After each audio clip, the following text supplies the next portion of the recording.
Blog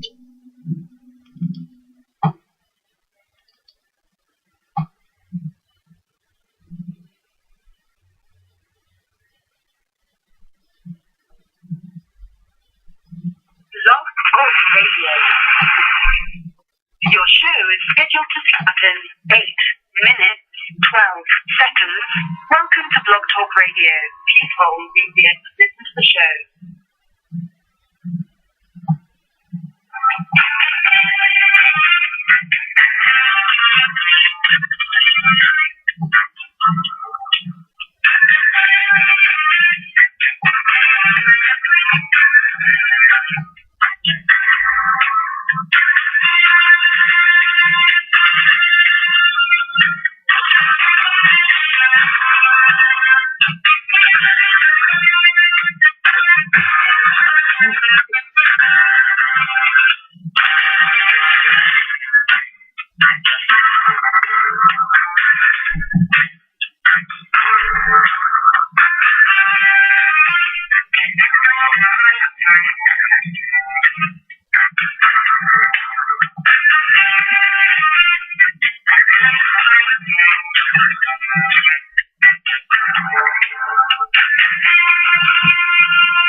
After all the ink are gone. Yeah.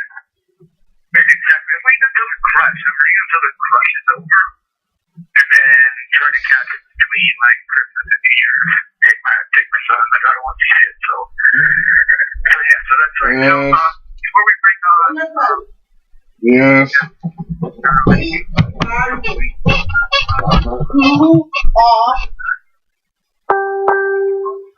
Of universe and Miss Universe.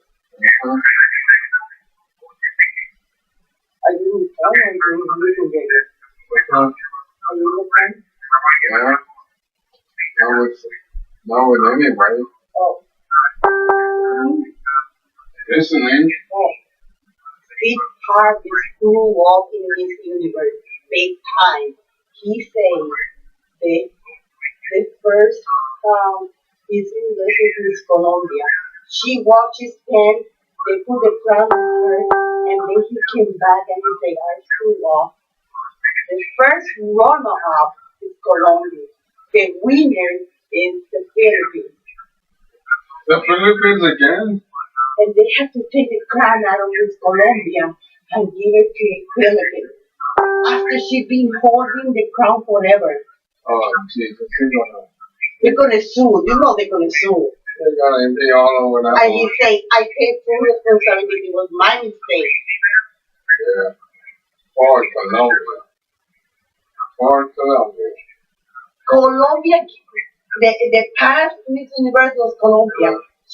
She took her crown and gave it to Miss Colombia, the new. Because the new 2015 US, the Miss Universe is Miss Colombia. Please. Please. And gay her, and everybody, the public, everything stopped. That's gonna be tomorrow in the newspaper everywhere. Yeah, everywhere.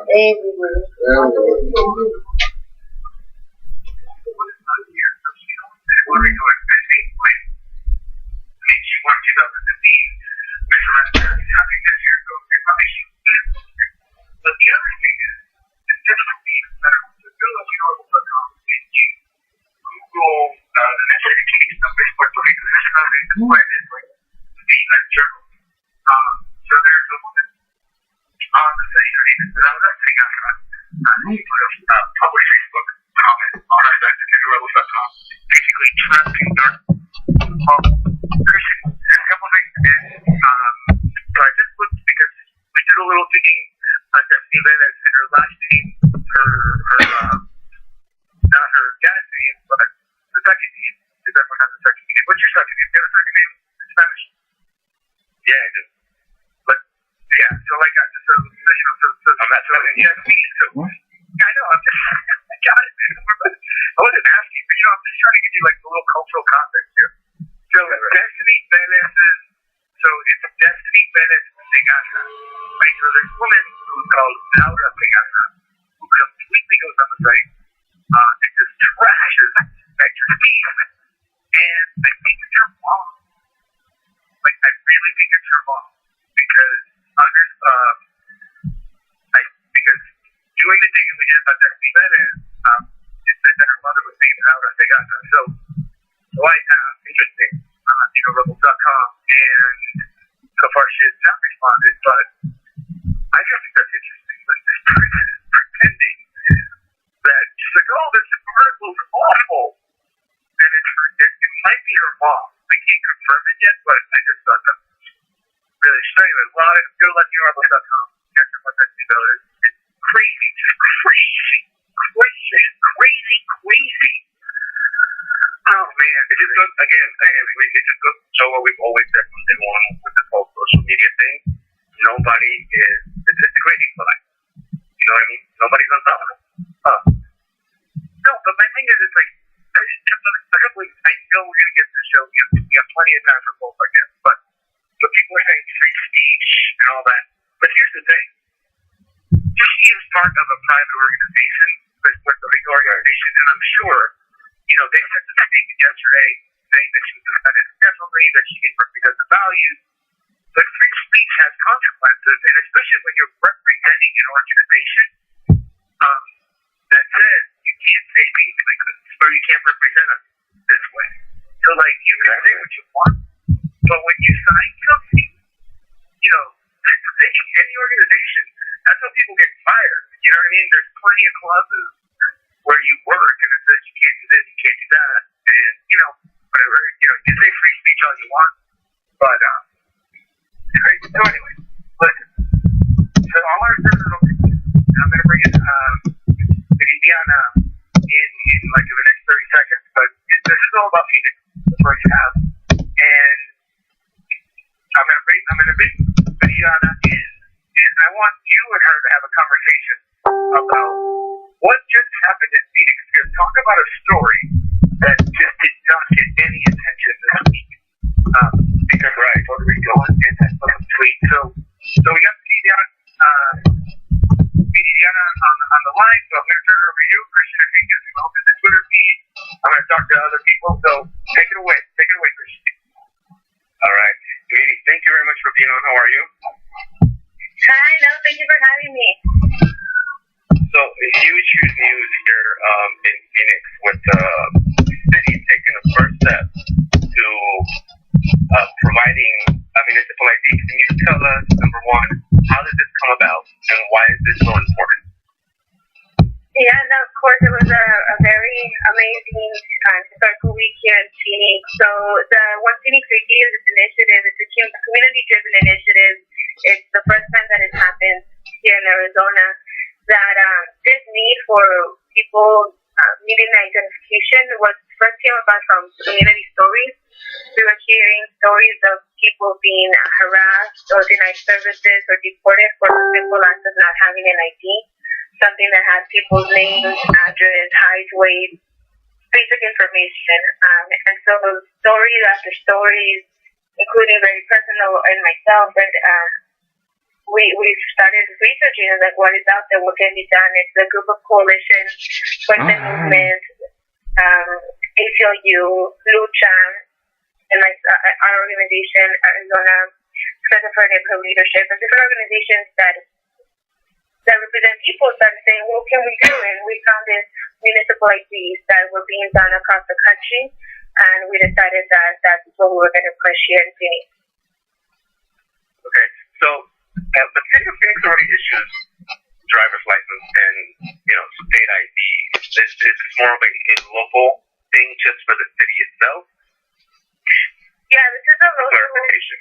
Yeah, no, of course, this is the local ID is for Phoenix only, because the state IDs are not available to everyone. So there's a lot of people who can access it. Immigrants, of course, one of the community we can access without proving that we're legally here. A lot of the homeless community that come from out of state and settle in Phoenix or settle in Arizona can't access an Arizona ID due to different barriers. And different communities that are being denied the access of an ID. And so the One Phoenix ID, what we've done is really create an ID that is available to more people and to as many people as possible, including, things such as people being able to self-identify. And for the LGBTQ community, if you're transgender, you should be able to self-identify and have, what you need on your ID. Migrants no one has to prove your legal status. You don't have to show Social Security to obtain this card. A lot of communities with disabilities, older seniors, and homeless community has provided a lot of different clauses and different provisions for communities that are constantly marginalized and pushed aside and who can't access the state ID. Now, this ID also provides other services, right? If I understood this correctly, other benefits that come along besides just identification. Can you tell us about that as well?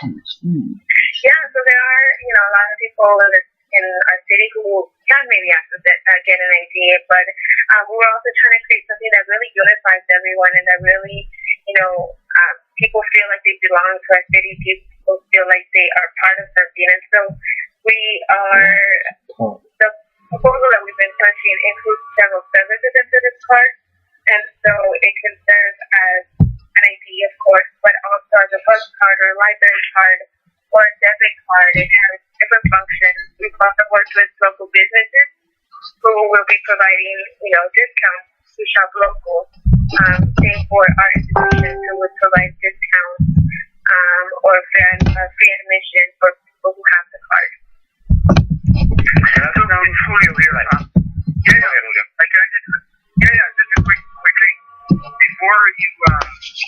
turn it back to you, Christian. The one of the things that, at least for people that might not be familiar with just municipal identification, how when you guys or people that were involved in the campaign, what were the two or three benefits it got for the city council to be like, oh, this is a good idea? Like, how did you take something that might not be that common? You know what I mean? How did you, what were the biggest arguments to say, like, this matters because? Yeah, no, definitely. There's been a lot of stories. A lot of community members had the courage to go up and speak and share the stories. But a lot of shelters within the homeless community was a big one of people not being able to access housing or different services for a lack of ID. But there's also a lot of people who spoke out about, living in fear. And those stories are really hard to ignore. There are people that are not reporting crimes due to a lack of ID. And so council members, right, and different people, and the council members had to hear stories. We had stories of women who were raped and who didn't call for that simple fact. But, we were willing to go up and speak and say that. We had women who had been part of domestic violence for many years and who now from never called due to that. We had women talking about not being a volunteer at their kids' school. That was a big one, right? Being denied volunteering and going to your kids' school just for a simple lack of ID. And so council members had to hear these stories of these are constituents, these are people in their district, in their neighborhood that are facing all these barriers. But another thing that's been really a great positive for them has been the idea of streamlining services to one card. That has been very appealing as well, right? The city provides over 10 cards out for different things, your community center card, your library card, etc. And so they've been excited about being able to merge all those programs into one, and each year continue to develop more services into the card. And then finally, they've seen how connected people feel with having such a card. New York City has a huge success.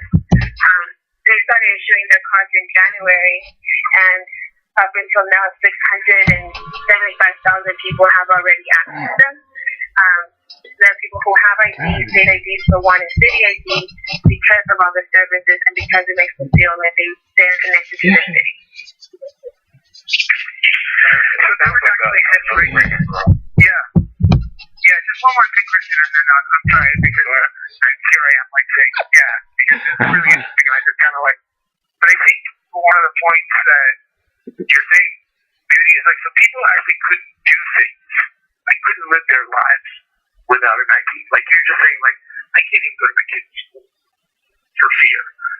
And it just seems to be, I think the word is being told. Yeah, but when people don't realize it in this sense of fear, and I promise you, this is my last question. But I just don't know if you're showing it for this, but so how much, being someone who's not living in Arizona or in Phoenix, is this more of an example of people really speaking out? Do you see this as sort of an extension of the work that's been done in Arizona in the last couple of years? Because it does seem to be a big deal. Yeah, no, it's definitely a huge step and definitely a testament to people breaking the fear. People for many years we've not been okay with it, but have rationalized, we just can't volunteer at our kids' school because we don't have an ID, and that's what the school needs, right? It's not even as we don't want to, as parents don't want to, it's that just policy that says you need an ID and people don't have it. And rationalize that was okay. And I think this last few years, especially during the campaign, I have seen people challenge that and they know that it's not okay. It's not okay that I can't volunteer my kids' school. It's not okay that I've been raped and that I couldn't call the police because of this fear. It's not okay that I can't get a library card. I can't go to the, as basic as that is also like very extreme. And so people have broken that fear and have been coming out, and there has definitely been a lot of work done in Arizona. And Phoenix has shown, I think, with this vote that's not acceptable anymore, and they're challenging the state, they're challenging the hate and the intolerance and the ignorance that has been spread, by SB 1070, that has been spread by SB 1062, by Arpaio and Doug Ducey and local peers. Like Phoenix, elected officials are taking that stance and saying that that's not okay because the community has taken that stance. And so it's been really beautiful to see, very hard also to hear the stories and know that a lot of these things have happened and continue to happen.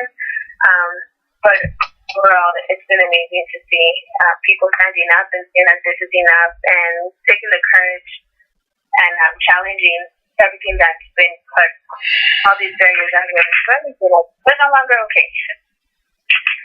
And Vinny, you were saying that some of these stories are hard to hear, and they were. I mean, I saw a video of a young woman who was talking about her, being raped and was unable to report these crimes, which is it's heartbreaking, and it's sad that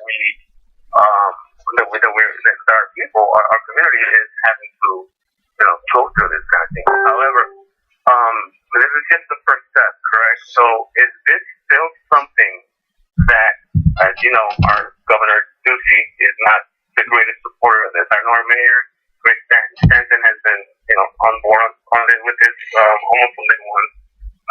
Is this something that still the governor can go, yeah, you know what? I don't think so. Yeah, no, and right now within the city, they put forth that they're going to continue to research 3 options: ID only, ID with debit card, or ID with, several services. 5 members in the council, 5 voted yes, and 4 members voted no. There's one thing that we're going to continue the research. We're going to choose one of those 3 regions, and ideally implement something by July 20th. That was the late however, still live in Arizona, and the state again has been an example of hidden ignorance for many years now, and they are putting forth dropping a bill against municipal IDs, and that is a battle that we are also have been preparing to fight and are ready to take on as well. Excellent. What, did you have any other questions? My question is, when you said, I'd be curious to hear a little bit more about the opposition. Knowing that this is a local, issue, but I think it also has a lot of national implication. But what are the opponents saying? And it seems like they're expecting a longer fight. Do you think that? There's a couple of reasons. Let's start about what are the opponents saying, and then I have one more question after that. But I want to hear more with the opposition. Like, were they expecting this to pass? Did they think it was did they underestimate you guys? You know what I'm saying? Like, did they really think this wasn't going to happen? I'd love to hear more about how you got here and what people were saying. Yeah, no, I think this is, like you said, this is a national event being made in Phoenix that we're taking a turn here in Arizona, which has repercussions all throughout the country. And the opposition actually, this last vote, we haven't had opposition come out. We haven't had community members in opposition. A few of them wrote articles or blogs and stuff, but they haven't done the work. They haven't come out. They haven't been at these last meetings. And but in terms of our council members, there was only one council member that was very vocal, Jim Waring. Was very interesting points that he refused to give visiting to. He refused to meet with us on several occasions. And so what he was saying was that this costs too much, that it will cost $5 million, and we can't make that investment. Why would it cost too much? Because this is, you're talking to sort of like a national audience, so I just want to make sure. how does it get funded? I mean, is it something that the city pays? I mean, educate a little bit because it's. Yeah, no. So from the council member, Jim Warren was saying that it would cost too much that the city would have to pay $5 million because there's been an average, like some big cities like New York have paid a lot of money. But the proposal we've been pushing for has been cost neutral, telling them constantly that we can do partnerships with private, institutions, banks or other financial institutions to make it cost neutral to the city. And so that comment and continuing to be irrelevant to us because we're not there yet, right? We haven't assembled cost. The average of the cost per card is $10 to $20 in the city. And the cost to the city is also dependent whether the city chooses to take on the cost or whether the city chooses to private with a third party, which is what we've been pushing. And so outside of that, Councilman Waring, his other big comment was that the police don't need an ID and that people don't need to provide an ID to report crime. And so that was his biggest. Wait. His reasoning is not valid. People don't need that's a weird. I don't know. That's kind of a bizarre reason. Yeah. Like, we're not going to do this because people don't need to report crime. I guess the question here, I think what it boils down to, is that this is about becoming civically engaged and having a card saying that, it seems like that has an official city seal, I would think would give people a sense of belonging to the community. And at least hearing what you and Christian have been saying, and that by increasing, sort of this sort of civic engagement, you'll be more involved, you'll be more part of the community as opposed to, living in this, I don't want to reveal myself because, I'm marginalized and, is that the right, is that the way, is that sort of what the vision of all this is? That the more you get people involved, the more engaged they will become with their city? Yeah, no, and that is definitely part of the vision is that people, when they feel connected, they want to invest. If you feel connected and you feel like you belong in your city, in your neighborhood, you want to invest. Whether it's neighborhood cleanup or, calling council members or advocating for different things, advocating for your kid, being part of the school system, volunteering, all of that. We know that if people feel connected and like they belong, that they're going to want to invest and continue to further engage, civically engage in their community. And that's the hope, is that not only the hope, but that's what we've seen all throughout in the different cities, that people do become more invested in the city and do spend more money local. And, there's just a positive ripple effect is really great. So, and then one last question, and I think Christian alluded to it, but I don't know if you talked about it outside of Phoenix or the Arizona political landscape. The governor, they're saying they might not be as excited, but do you guys see this as a longer fight? What's the rest of the state thinking of it? Phoenix is definitely the hub of the state, but what are people? What's the mood out there? What are people saying about it? Yeah, well, we have some senator, or one senator that will be introducing a bill or has introduced a bill against this idea, but when we look at it through it, and it doesn't really make sense because you can't do IDs, but if you do IDs, these are the guidelines. And so we feel that the state doesn't want to have that stance anymore, doesn't want to have a stance of anti-immigrant, hateful rhetoric that cost us a lot of money in the past. And we've seen that these senators, especially at the Senate level, that there are senators that will double seek their choice to vote against something like this because they are in contested races, because the Latino vote is, has increasingly built power in the state, because, there's so many affected community members. We have a coalition of over 100 organizations, nonprofits, shelters, businesses, etc., faith institutions. And so if there are senators that want to join, I think Senator Kavanaugh is the one who introduced the bill. They're going to have to make a choice, but we don't feel that there are that many senators willing to stand with this anti-immigrant, anti-LGBTQ, anti-That's fascinating. I mean, what you just said is, I think, is really fascinating. You're saying that, Arizona can be changing in a lot of ways, and all, you're sort of the SD10, what was another effect of the SD1070, this organizing is now you start seeing different types of political power, and what you just said there, politicians are being more aware of consequences. So are you seeing, obviously, we're looking at Arizona 5-6 years ago, and it was a completely different picture. So, how much has that changed? And from what I hear from what you're saying is that everything that people were saying 5 or 6 years ago that, gay or Latino, and all you have to do is involve this community and have them start speaking out and getting politically engaged. You're starting to see these sort of seeds, right, of what the next wave of Arizona can look like.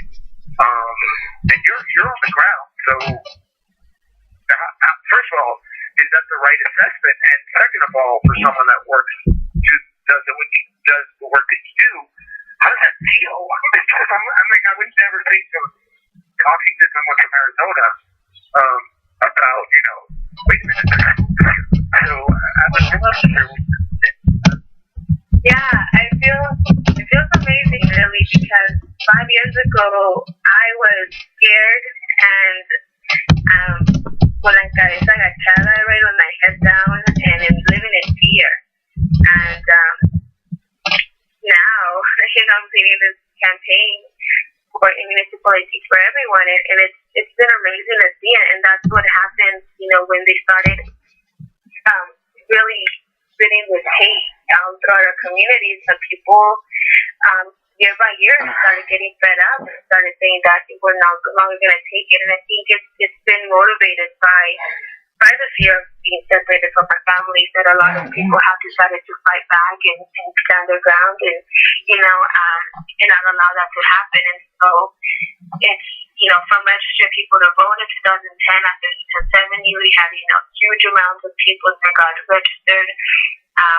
And then getting out for vote for elected officials from to change Phoenix, for example, right, there was very intentional work to get a majority of the council members to be Democrats, to be pro-immigrant, to be pro-LGBTQ. It wasn't a mistake, and it wasn't, out of chance. It has been worked by several non-profit groups, several corporate organizations. Everything was building up and building our power to get where we are today. So it's amazing to know that we're at a point where we've done a lot of that work and continues to be done, but that we're also now ready to see the fruits of it. So is Arizona getting above us? Do you think the nation still thinks that, still believes that Arizona is, SD 1070 society, and you are kind of seeing sort of the future? And do you think people outside of Arizona understand that it's changing? I think through more policies such as this, that people are going to continue to see the change outside of Arizona. I think locally you've been feeling it, right, with everything that's been happening with Ohio, with everything that's been happening locally, and when they're, when SB 1062 was found, there was an anti-LGBTQ bill, communities have been coming out more and stronger. And so I know locally we're definitely feeling it, and we're changing the story for ourselves. I just think getting more people nationally start hearing, and especially after this vote, when Phoenix ID became national news, we started seeing it in some national media outlets. It's going to be huge once this happens, and it's definitely going to be a statement to the country. So then my last question then has to do with with the current presidential Republican debate and the fact that, our pilots supporting Donald Trump and people like that, how much of that sector of Arizona, which I think was, at least having followed the state for 6 or 7 years, it seems like that sector has been more vocal, but it seems like it just is now, someone like that pile is not as politically relevant because the politics or the landscape of the political makeup of Arizona is changing due to, all this organizing that happened 6 or 7 years ago and the fruits of the labor. How much is that part of sort of, that part of Arizona, how politically, has the political power dictated at all, or is it still a major force that you guys have to contend with? I think the vote on December 16th for One Phoenix ID was kind of a visual of that, which was over 200 people had to remove the city council room, had two overflow rooms, the main room, an downstairs overflow room, and a third overflow room packed with community members, and we had zero opposition show up. And if they did show up, zero opposition decided to speak. And so I think that was for me personally and for us as a testament that they were intimidated by that power and by community members coming out and speak and being able to speak. And I'm sure some of them were there, showed up, but at the end of the day, they made no comments. And in the rallies for Trump, we've seen them. We did a protest at a Trump rally a few months ago. And there are some people there that are hateful, mad, angry, who were physically abusing and hitting. But at the end of the day, I think they're still mad and angry because they're losing that in Arizona. Well, listen, Christian was quiet for a while because we're trying to get our second guest, but I brought him back on because we want to thank you for being on. So, Christian, any other last words you want to say to your friend? Continue to fight. We're gonna, keep a close eye on this. So we have our support here in Phoenix from Latino Rebels. So if there's anything that you need to get out to the public, we'll be more than glad to help you guys out. Perfect. Thank you so much. Thank you for the continued support. Thank you so much, Lady Hernandez. Pleasure. Thank you for being on. Take care. Bye. Dude, that was really interesting. What was great about that, Christian, because as we're waiting for our next guest, I think Arizona is changing, right? That's really changing. You're out changing. What have you seen since? That's the one thing. Have you started to notice that? Yeah, we had when the whole SB 1070 thing, we had Mayor Goring. He was very much for helping the community and against all the bigotry and the bad rap that Phoenix got after SB 1070 for being a racist state. Again, we continue to have another supportive mayor, Stanton. He continues to help out the community as well. He said very many times publicly that Phoenix needs to be open to everybody. We can't be excluding people. We can't keep people in the sidelines or in the shadows anymore. So he's very supportive of this. My main concern with this whole thing is Ducey, the governor. He's basically Brewer Part 2. Not much has changed there. But as far as locally, within the cities, I think that the landscape has definitely changed, both politically and in demographics, so that it's making a big impact, and I think the opposition is starting to realize that, and they need to get with it, or they're going to be the way of the dodo. You know what I mean? Right, it starts locally. What Vinny was saying, I thought was interesting, is like, you start when you start hearing 200 people showing up to the city council meeting and all wanting to speak or wanting to represent, that's something that at least when you start seeing new voices and new faces, if you're a politician or officially you're starting to go, wait a minute, like, this is changing. And I actually think, like, someone like Arpaio, like, you know, I don't think he's politically relevant anymore. And so, I mean, I didn't hear her saying that he was. I mean, you live out there as well. I mean, you experienced it. I mean, has the federal government direct down on him in the last year? Yeah. He's really been very quiet. He hasn't had much until like Trump showed up, right? Until like, yeah, right. And wasn't he supposed to have a press conference when Martin O'Malley spoke in front of one of his jails? I don't even remember if he did that press conference. I don't either, and I'm here today. I watched it. He tweeted. I don't remember it at all. Tweeted it, yeah. He tweeted it out before like O'Malley was in front of one of the which one's the 8th Street jail, whichever the one that was symbolic. Yeah, the one that's been symbolic about the immigration detention, reform movement. And I remember O'Malley, it was probably like 3 weeks ago, was in front, and he was with one down in Arizona and other places, right? And that's when Arpaio tweeted out something from his account saying, well, Martin O'Malley's in front of my jail, and I'm going to do a press conference to tell the truth tomorrow. And that's when O'Malley was like, his Twitter profile was like, I don't give a fuck. O'Malley was like, bring it. He was like, I don't give a damn about what you think. Like, you're separated. It's just like, and then total radio silence from Arpaio, and now and then Trump's in the picture. So I don't know. I mean, I think you're right with Arpaio.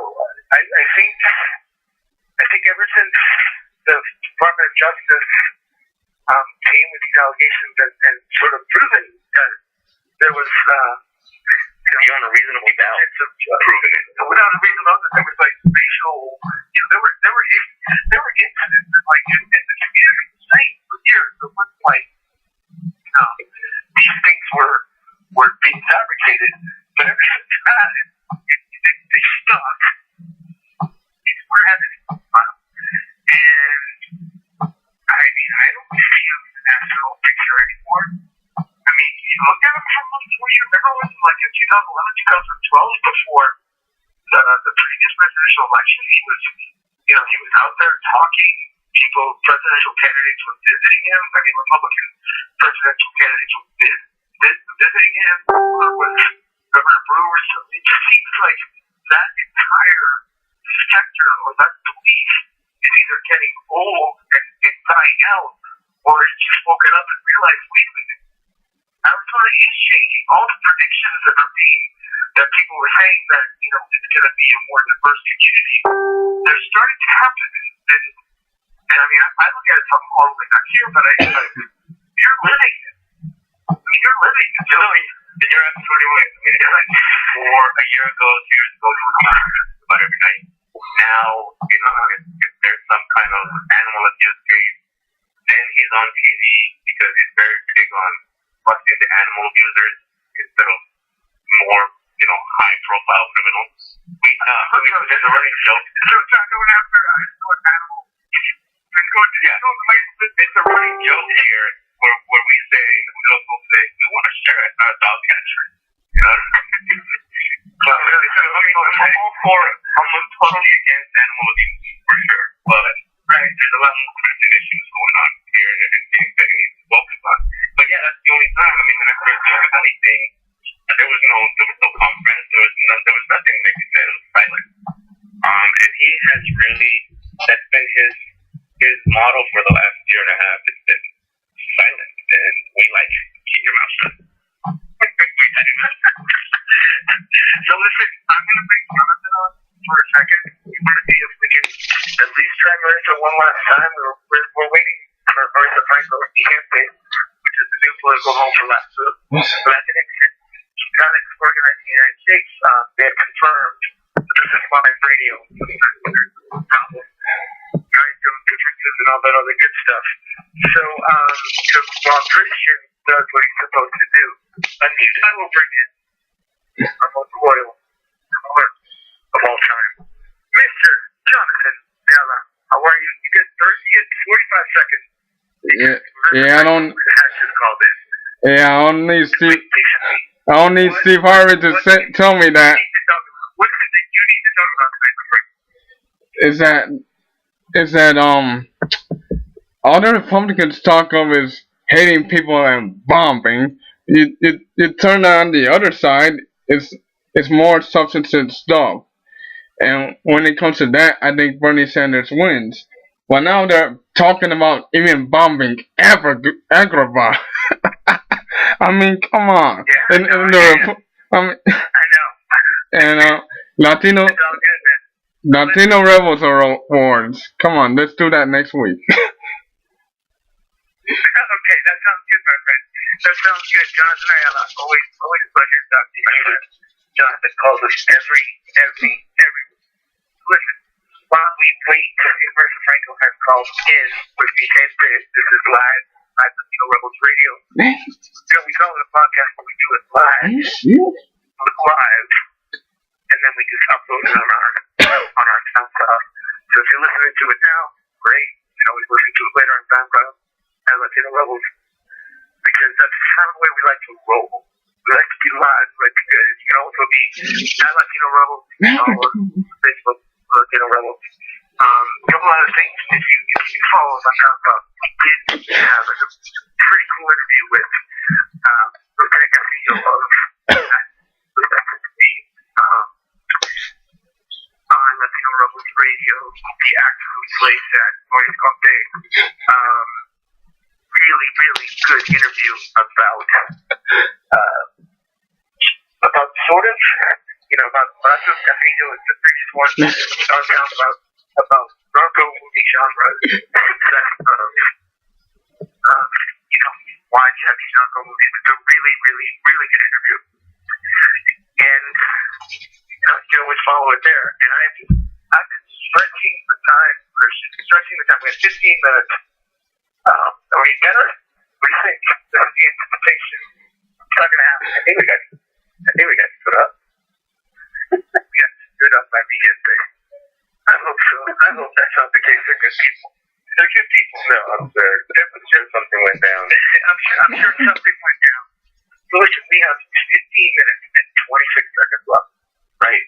And we don't have Chevy Big Heavy. So we gotta wing it.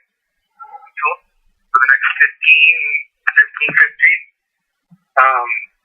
So what's on your mind? Drama going on at the Miss Universe pageant right now. Steve Harvey. Steve Harvey apparently called the name of the wrong person that won the pageant. Right. Oh, really? Like that was so who was supposed to win? Have you followed that? I'm totally clueless about this. Well, it's crazy mistakenly crowned this universe.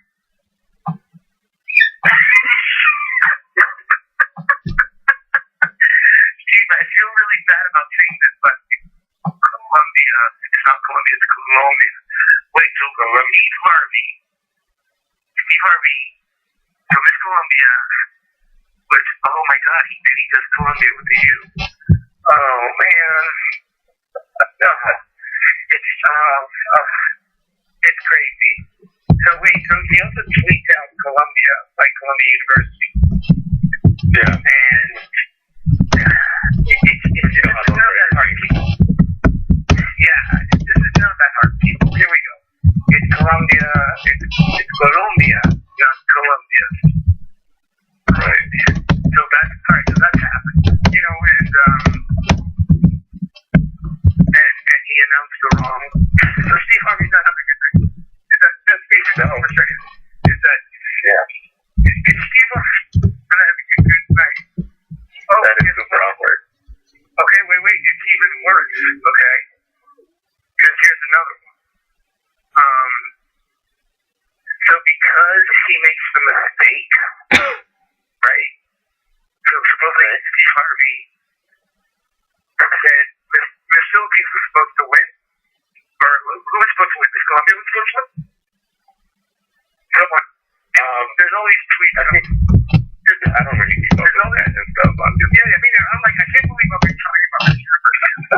But, this is what happened. This is why live radio is what So here's the other thing.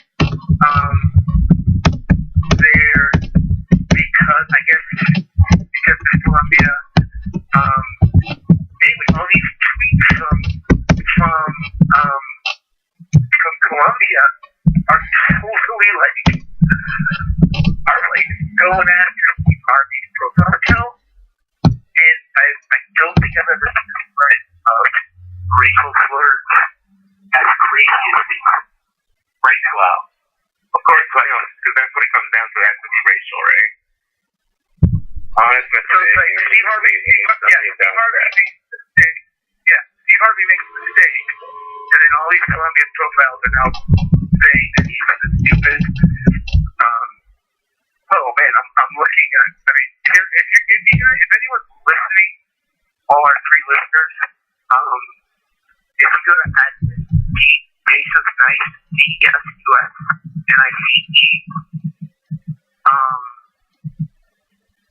it's crazy. And then, you have to think it.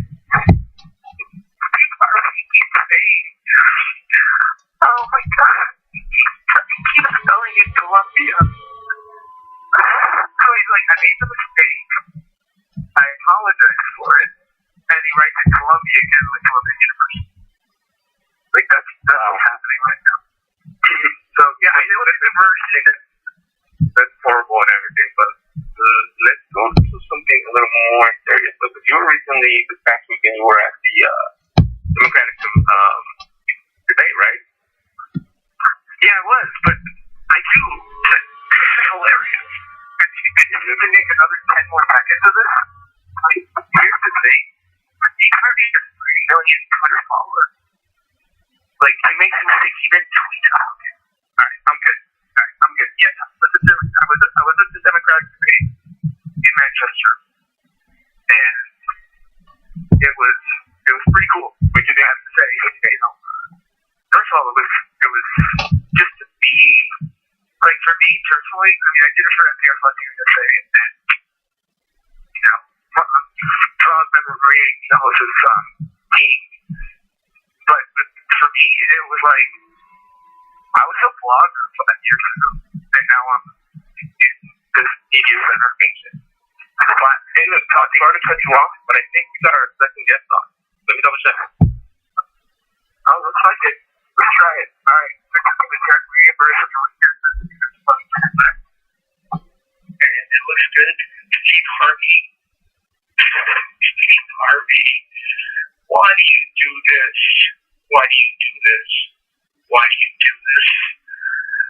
Latino Rebels Radio.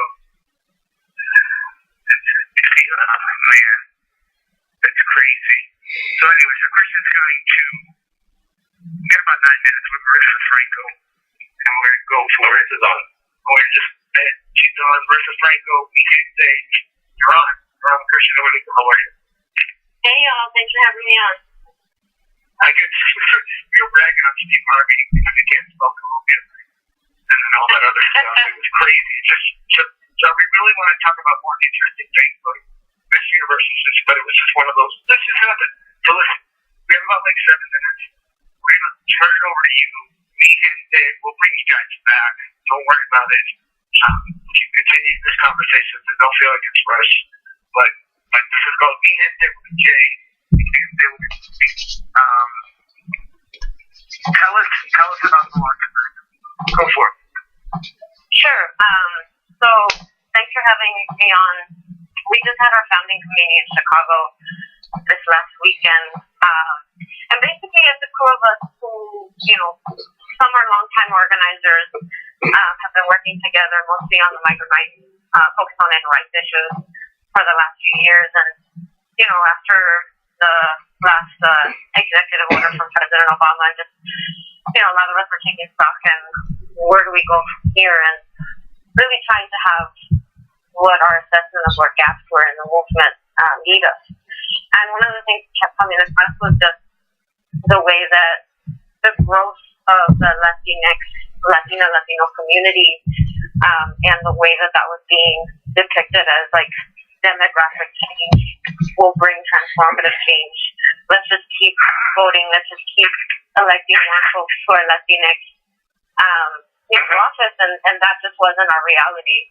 Looking at not only what was happening in immigrant communities with deportations and detention, but going beyond this issue of immigration, and just seeing a really significant gap, both in advocacy, organizing, and leadership. And so, really, at the crux of what we want to try to do at the end is one, put out this message and move in this direction that demographic change will not bring transformative change, and that we as Latino people, it's not just a question of having more of us, but demanding more from us.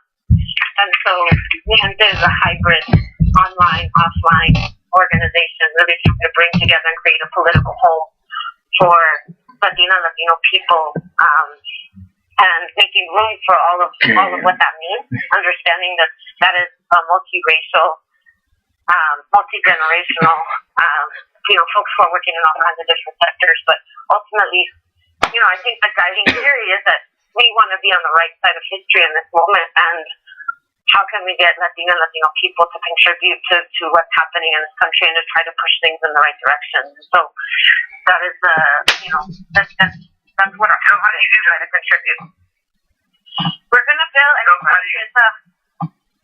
through organizing and through amplifying, supporting emerging leaders and developing new leaders. Obviously, the Latino community is millions and millions and millions of people. We're not trying to be the AARP, right?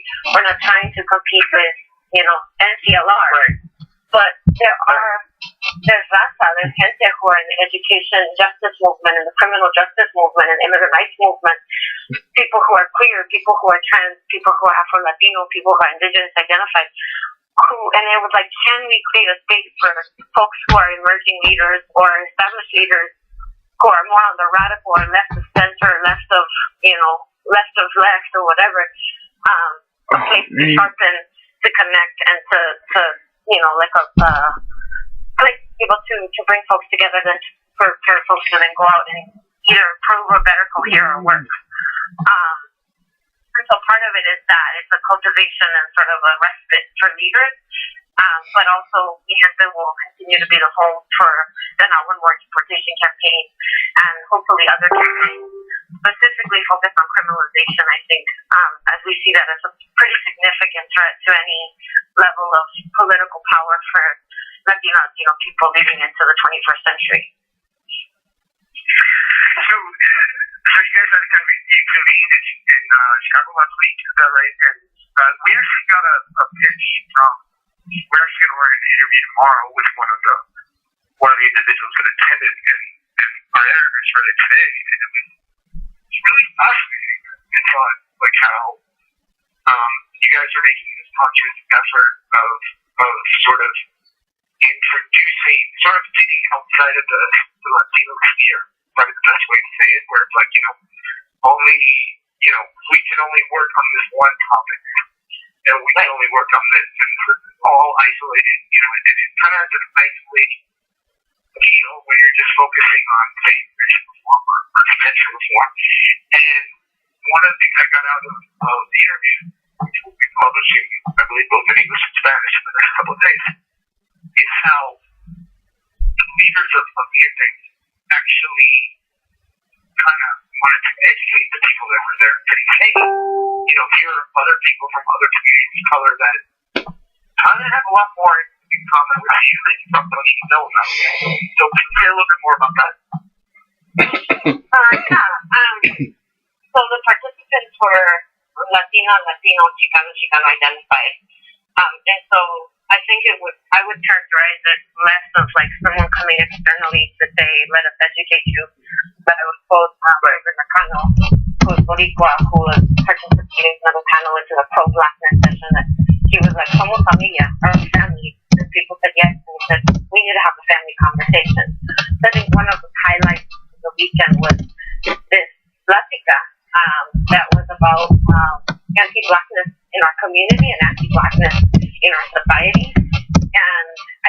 we were, I keep telling people, like, a lot of times they say we don't want to preach to the choir. This was one instance where it was like, yes, we do want to preach to the choir. We want to bring together Latino people, understanding that that is a very broad and diverse grouping who want to push a type of leadership and a type of agenda that is pro-woman, pro-queer, pro-black, pro-poor, pro-migrant, pro-planet. And so there was a particular conversation around pro-blackness. And given what's happening in this country, given the reckoning, right, and what needs to change, both policy but actually cultural change in this country. And so we were trying to create a space for folks to be able to have an honest dialogue as Latino identified people. And so it actually wasn't more like external to the community. It was actually visibilizing and trying to counter this idea a lot of times that, that Latino is a very narrow grouping of people, right? And so there's actually folks from within the community helping lead and create a space and hold a space for people to have that kind of honest conversation. I think it was, I was floored. It was very challenging to have it. I think one of the things I said in this, but you know what is happening? Yeah, it's happening. That type of conversation it needs to happen. One of the things that makes us crying in the last years is that it's an uncomfortable conversation to have, but it is a conversation to have, and you have to have it in different places. And so Martha, our time is running out. We want to bring you guys back. We want to wish you happy holidays. Just shout out your website. We bring you back. We want to continue this conversation because I do think it's an idea that merits a lot of attention. So if you just want to shout out where people can find you. Sure. Folks can find us on Twitter at Conmigente, and that is with the J, and then online at mijente.net, mijent.net. And then I'm going to ask you about the J the next time I bring you guys on. Just to clarify, we are aware that it's spelled incorrect. No, but I think I know why you did. I'm gonna tell you my theory as to why I think you did what you did. You gotta tell me whether I'm right or wrong. But we're gonna bring you guys on. Either next week or in the new year. We'd love to just continue this conversation. That's cool. We really appreciate your time. That's what's going on. Dale. Happy holidays. Okay. Cool. The other thing. That was Marisa Barranco Christian. We made it. 9 seconds left. Let's crank out. That's how you do it. We got it.